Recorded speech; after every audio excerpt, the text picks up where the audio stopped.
ko'pchilik shu Samsung kirituvchi mashinasini ishlatayotgani mana shu asosiy 14 ta funksiyasidan foydalanadi. Mana tablodagi qo'shimcha funksiyalardan ko'pchilik foydalanishni bilmaydi, nimagaligini bilishmaydi. Videoni oxirigacha ko'rsanglar, har bittasini ishlatib nimagaligini ko'rsatib beraman.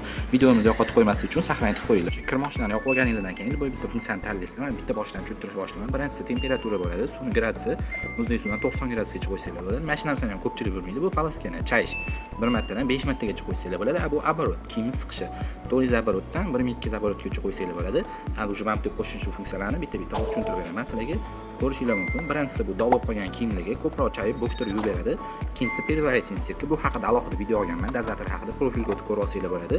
Mana bu yerda ko'rishingiz mumkin. Dazmol funksiyasi bor. Bu kiyimni dazmol qilib bermaydi, lekin dazmolga tayyor qilib beradi. Shu aytgandek, dazmolga tayyor qilib beradi. Bundan olib kiyimni oson dazmol qilib ketsanglar bo'ladi. Bu yoqda yana bitta oxirida yaxshi funksiya bor, bo'ktirib berish, intensivniy. Mana bunisida suv bilan bo'lsa, mana bunisida ko'pikli suv bilan, ya'ni parashutli suvni o'sha barabanga yig'ib, ko'pirtirib, bo'ktirib, dog'larni ketkazib yuvib beradi va oxirgisi asrochka, ya'ni yuvish vaqtini bemalol bu yoqdan kechiktirsanglar bo'ladi.